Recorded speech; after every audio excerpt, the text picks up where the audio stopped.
Yesterday we were discussing Sadhya, faith and confidence, which is very essential for the yogis to become into the realm of the practice, or sadhana, or Dhamma-vinyana, Dhamma-doctrine. Therefore, the Sadhya, faith and confidence is very crucial. Otherwise, without faith and confidence, one cannot possess any desire, any chandra, need to pick up the practice. If there is no need to take up the practice, then one will not make any effort. The three kinds of effort or energy, namely the initial launching energy, the first thing one has got to develop. Then comes the step up energy, booster energy, boosted energy, that is the second stage, and the third stage of energy through the stages of effort until one reaches the goal. So if one does not possess any energy, or one does not exert any energy, there cannot be any mindfulness leading to concentration and wisdom. So in order to develop the later part of the later portion of his controlling faculties, such as Kriya, that is Mahāsanya, it is very necessary, first and foremost, to possess faith and confidence for Sadhya to come into the realm of the practice of Dhamma-vinyana, Dhamma-doctrine, that is sadhana, the Buddha's dispensation. So according to this Sadhya, one must have faith in the quality of the thing which is what the faith, which is worthy of faith, worthy of Sadhya, namely the good Dhamma, the blind Dhamma. If one does not possess this kind of faith and confidence, first of all one must arouse this faith and confidence, which has been lying dormant. So I find a person is perfectly, he or she will not be able to do anything. Not only that, he or she will be subject to harm. She will be harmed. He or she will be harmed by external forces because he or she is not aware of what is happening. Therefore, it is necessary to awaken, to arouse this dormant Sadhya.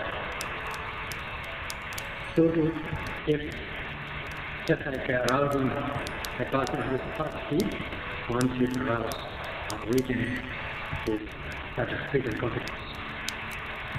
If there is no faith and confidence, just like a person who is thirsty, he or she will not be able to do anything. He or she will not be able to enter the realm of practice, Dhamma-vinyana, Dhamma-doctrine. Even if he or she comes into the realm of the Dhamma-doctrine without faith and confidence, he or she will not be able to control himself or herself. And first and foremost, Sadhya is crucial when one is coming into the realm of the practice or the realm of Dhamma-doctrine, Dhamma-vinyana. That's why we have to discuss, that's why we shall discuss this subject, namely Sadhya, faith and confidence. Due to a very obvious analogy,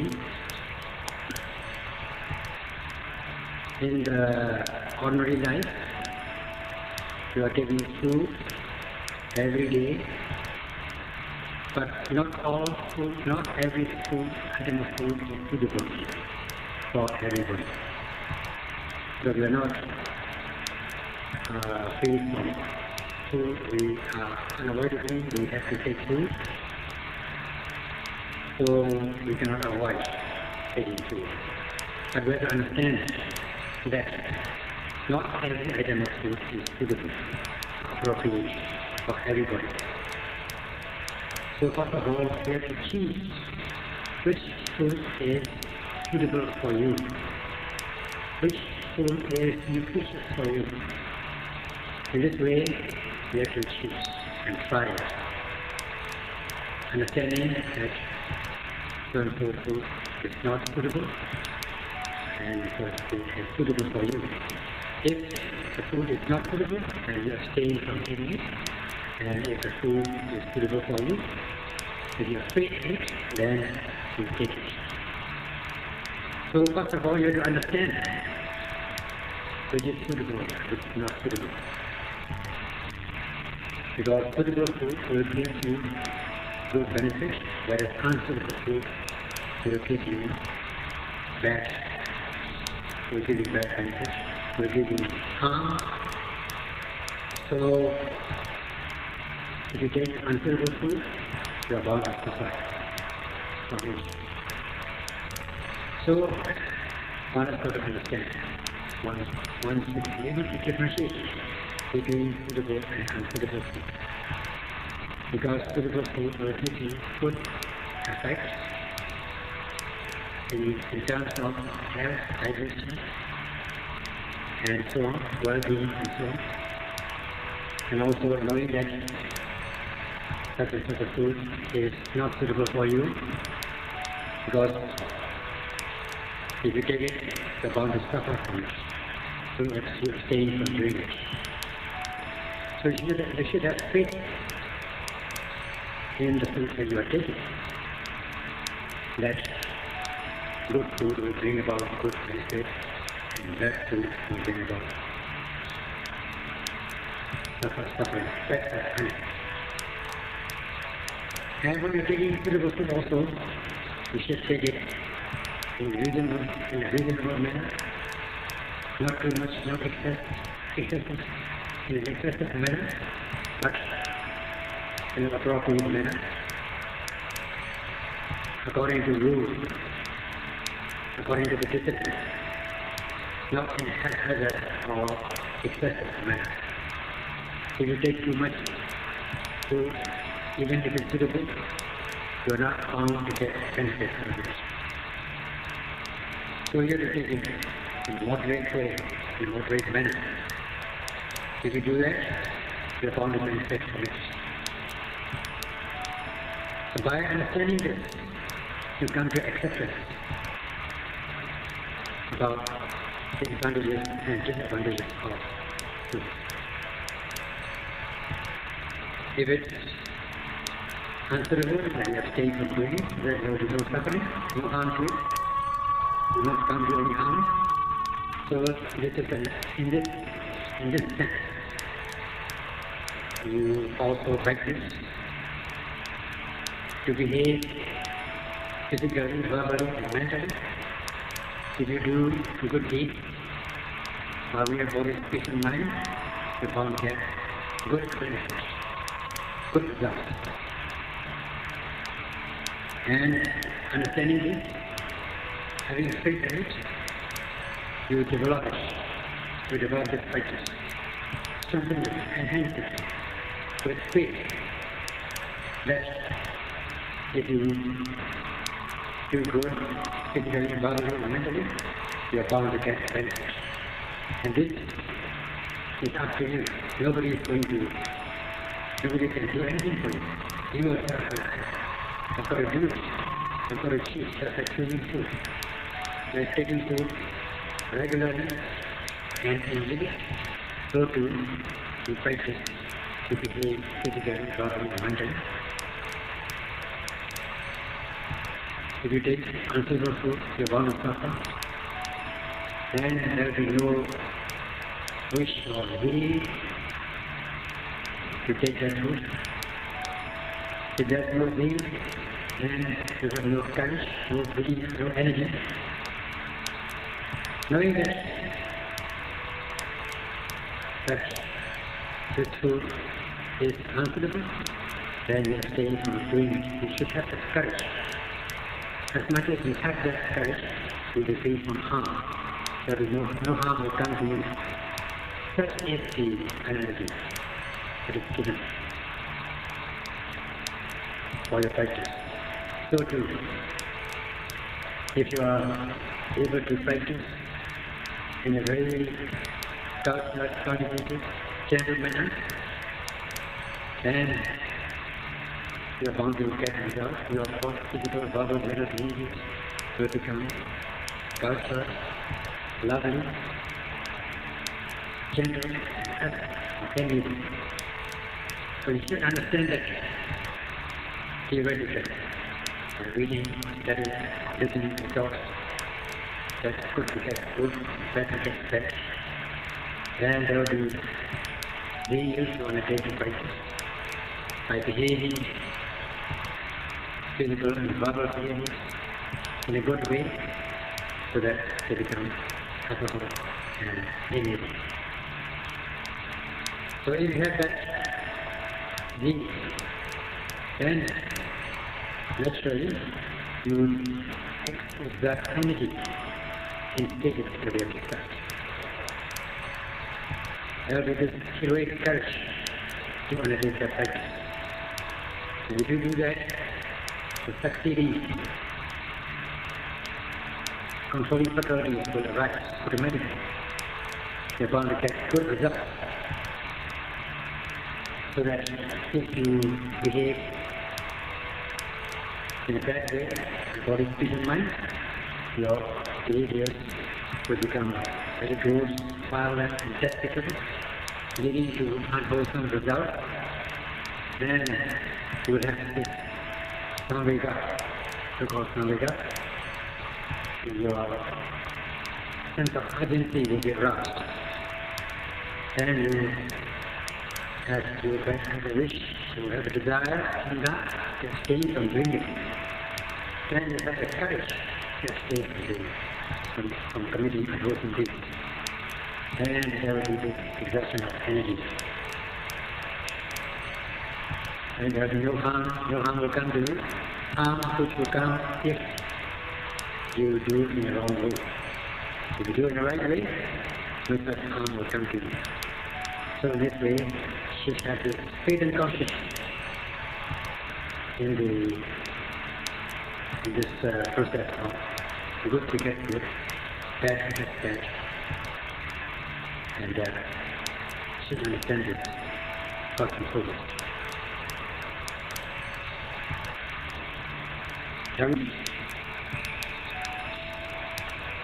When coming into the realm of the practice or sadhana or Dhamma, the mode of thing, on the realm of the Dhamma, I was saying, it is not easy to enter or to come into the realm with just the faith and confidence which has not been trained, or untrained faith and confidence, uncultured faith and confidence.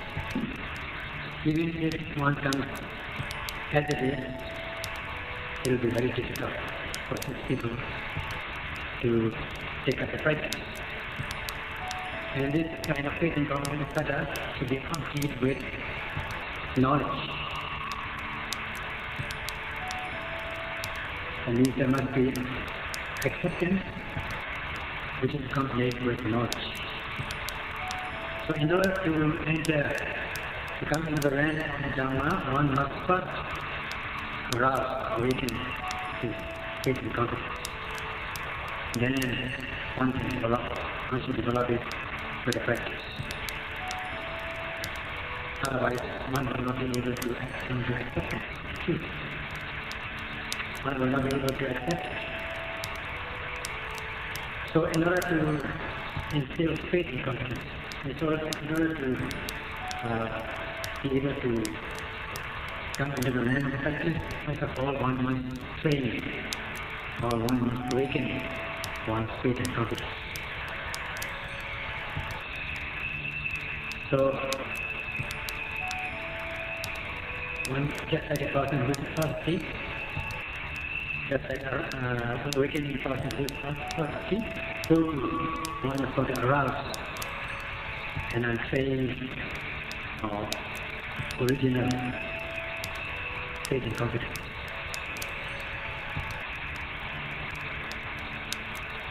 Otherwise, all along the samsara, that is round of birth and rebirth, one has not come to have faith in the mind, body, and the conditionality, cause and effect. One has not understood it even on a theoretical basis. That means one does not possess any faith and confidence. It's just as a person who is perfect. Although one may be a nominal Buddhist,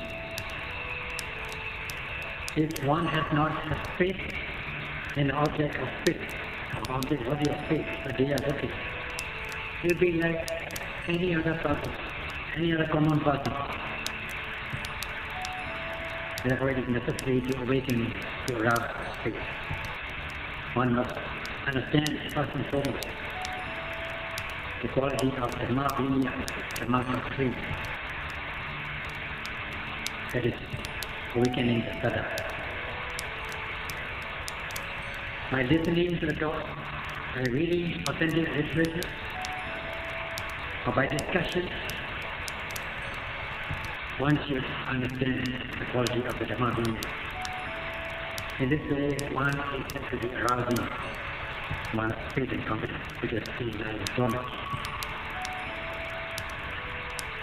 So, the Dhamma Vinaya is made up of Dhamma, which means Dhamma is the state of things which give good results here and hereafter, now and hereafter. Or in another sense, Dhamma is that which gives good results, good benefit for oneself and others. The instruction, the teaching that is given for the benefit of present and future, of all one's benefit and the benefit of society, it is the Dhamma. That is the definition of Dhamma. Now the practice of Satipatthana Bhavana is beneficial. It has 7 benefits as declared by the Buddha. You will be free from the unwholesome mental state known as craving, aversion, and seduction.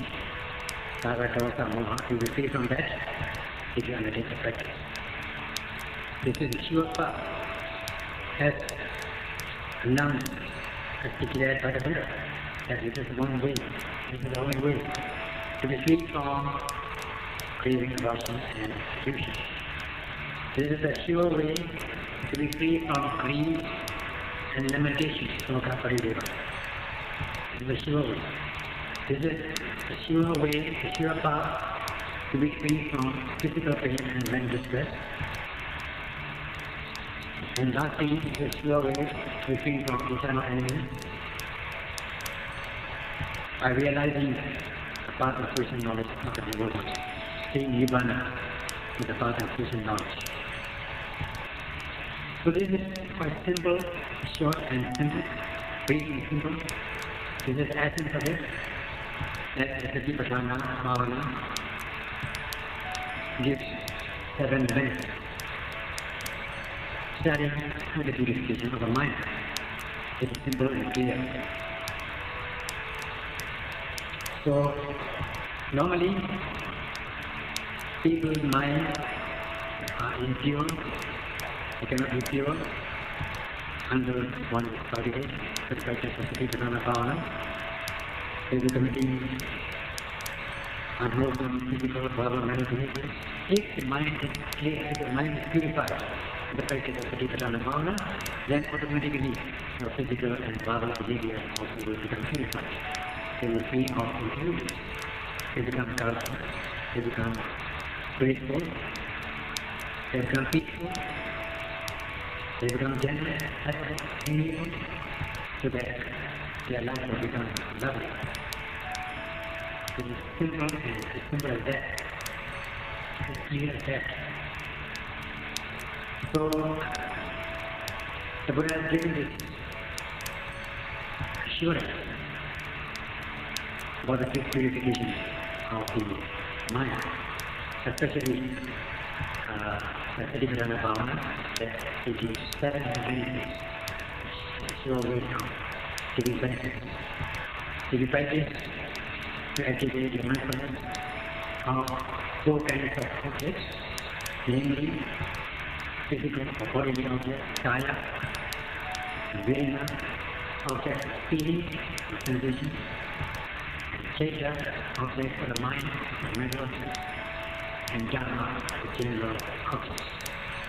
If you are able to activate your mindfulness as regards these objects, 4 kinds of objects, then you will be able to realize the 7 benefits.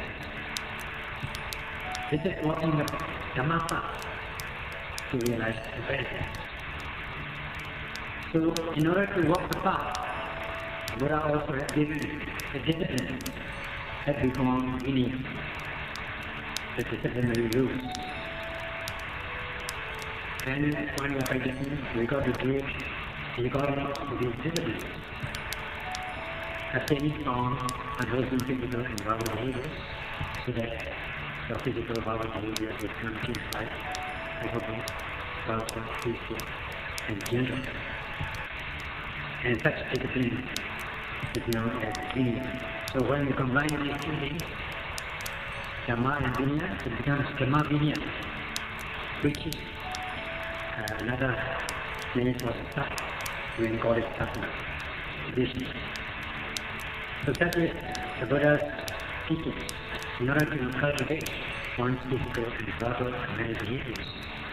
So in order to come to the end of the practice of Asana, Dhamma vinaya, or the Dhamma Rana, one should understand the qualities of Dhamma and vinaya. In this way, one awakening or arouse one's faith in constant Sattva, like starting up the engine in order to fly in the vehicle. So in order to arouse Sattva, first and foremost, is one to understand the quality of the Dhamma, especially the quality of the Satipatthana Bhavana, which is the Satipatthana practice. That the practice of Satipatthana can bring about significant benefits which are not trivial. They are very essential. One should first possess this kind of knowledge. By listening to the Dhamma, by discussion or reading the lectures, one should come to get this reading of faith and confidence, property of knowledge. This is the quality of the Satipatthana Bhavana. From the acceptance of the quality of the Satipatthana Bhavana and its benefits that we are not trivial, one comes to acceptance that is better, first and foremost, leading to the desire to embrace practice, to come at that stage. Once you have this desire, you must hesitate to exert this energy. As I discussed, first and foremost, initial launching energy. Then that energy will become difficulty, it will become physical pain, and so on. And the final energy is steady. And then you reach the goal. So from where that releasing starts, they start out from the faith and confidence of Sukha, the quality of Satipatthana Bhavana, in a very small way or in a large way. And you arouse your spirit confidence. You will have a desire to realize the benefits of this practice, that is chanda. Having been, which is very important, because your spirit confidence is accompanied with knowledge of the quality of the Dharma power. Then you come to the meditation center to undertake the practice. You start to walk the Dhamma path. When you walk the Dhamma path, you have to walk in a straight way to reach the goal. And in order to do that, you need to observe the disciplinary rules in terms of precepts, sitting precepts, that is at least 1 or 2 undertake vows of precepts. There are 5 precepts, and we have 8 precepts, 10 precepts, all the laws, rules, disciplinary rules. There are many do's and don'ts. In this way, we try to discipline your physical and verbal behaviors so that you don't break any rules as regards physical and verbal behaviors. The physical and verbal behaviors will become properly disciplined according to the discipline as instructed. To abstain from what you abstain. If you abstain from what you abstain, then you will not do any harm. And if you will not become inferior in terms of your virtues. So based on virtues, sila, you understand also that you will advance to concentrate the mind and cultivate knowledge. Without being grounded in sila or virtue or morality, you understand that you will not gain any results of concentration and wisdom. So when you walk the Dhamma path, you walk the Dhamma path in a disciplined manner. For example, when you want to reach a destination in a vehicle, you want to drive according to the traffic track, according to your sight. The second, to reach your goal destination in a peaceful manner. That is the discipline. That's just like the Dhamma path. You have to keep your track, understanding the rules, such as speed, and so on. We come to junction, what to do. We come to traffic light, it's what to do. All these things will be necessary. These are the disciplinary rules, so that there will be no mistake because of your fault. So first of all, no harm should be done. No harm should come because of your fault. Now, particular practice is you will not make any mistake against on your side from the practitioner. The Buddha is giving the discipline so that you will not make any mistake starting with yourself. Of course, you have to understand that another person will make a mistake within the mistake. So also, not only you have to be careful to abstain from mistakes, starting from yourself, but also you should be careful not to come to any harm because of other mistakes. So, also very important is not to make a mistake from yourself. And even if another person makes a mistake, you should be very careful, you should be mindful.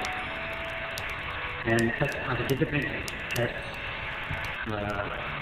laid down by the Buddha. Now you are beginning to walk the Dhamma path, observing the discipline, vinaya. So now you have walking the Dhamma path, you possess the vinaya. So if you are able to walk the Dhamma path with vinaya in this disciplined manner, you are bound to gain the benefit and feeding that. Even though I want to, we are discussing about how you should work with the map. When you are working with the map, you should present all of the vegetable roots here. And we need to talk about the benefits by doing so. Just like when you are positive and something. Look at around and once you wake him up, you got to get him or her some job to do. Otherwise you are will fall back to 30. After one start after the confidence has been aroused by listening to the talks, reading literature and so on, this capacity to develop for the practice. And this will be discussed. So both from the theoretical and practical aspect in communities.